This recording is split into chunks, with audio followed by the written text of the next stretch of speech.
much. Senator Gignac, you're next. Merci, Madame la Présidente. Bienvenue, Monsieur le ministre. Dans l'énoncé économique de cette semaine, il y avait toute la liste de ce que le gouvernement fédéral a fait comme mesure.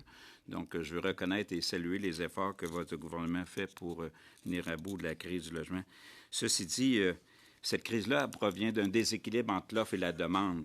Et selon moi, l'éléphant dans la pièce dont on ne parle pas assez, c'est le fait aussi de toute la révision à la hausse des seuils de l'immigration. Je sais que c'est un sujet sensible et soyons clairs, tous ici, nous croyons que l'immigration est une source de création de richesse, mais c'est juste qu'il y a une forte accélération. En fait, au cours des 12 derniers mois, la population active au Canada a augmenté de 850 000, des niveaux records. Ça veut dire qu'il y a environ 4 personnes qui s'ajoutent au milieu du travail pour une mise en chantier. Donc, pour chaque mise en chantier, il y a 4 personnes qui s'ajoutent sur le marché du travail. Historiquement, c'est un ratio de 2 pour 1. Et là, on est rendu à 4 pour 1. Donc, ma question, c'est, ne croyez-vous pas qu'on ne peut pas accélérer les mises en chantier comme ça du jour au lendemain? Ne croyez-vous pas qu'il y aurait le temps de revoir temporairement pour 2-3 ans les seuils pour donner une chance à l'offre de rejoindre la demande? Et j'aurai une seconde question. Merci. Oui, juste avant offrir une réponse, j'ai besoin de vote dans la Chambre des communes. Just un moment. I don't want to be rude. Please go ahead. You gave us warning. Yeah, we'll stop the clock.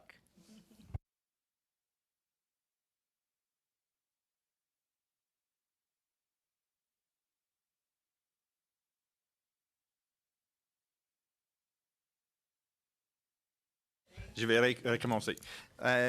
Merci, sénateur, pour la question. C'est très important de comprendre la nature de le problème si on veut chercher une solution qui marche. Selon moi, c'est possible d'augmenter le nombre de logements partout dans notre pays pour créer une situation pour le Canada d'obtenir le bénéfice de la croissance de la population et la croissance économique aussi. Mais vous faisiez un point clé. Mais je ne crois pas le problème et le niveau d'immigration pour les résidents permanents. C'est une décision chaque année pour le gouvernement fédéral d'établir des niveaux. Selon moi, c'est important pour continuer d'accueillir des personnes avec les compétences essentielles pour notre économie, mais augmenter la capacité absorptive d'assurer succès pour ces personnes qui arrivent au Canada. Il y a un défi avec les programmes temporaires.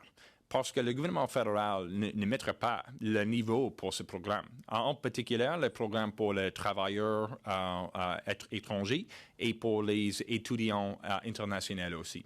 Alors, je pense que nous avons des opportunités de réformer ce programme, mais j'ai besoin de collaborer avec des autres niveaux de gouvernement et des institutions et des employeurs qui utilisent ces programmes. Oh, vous avez une question? Oui.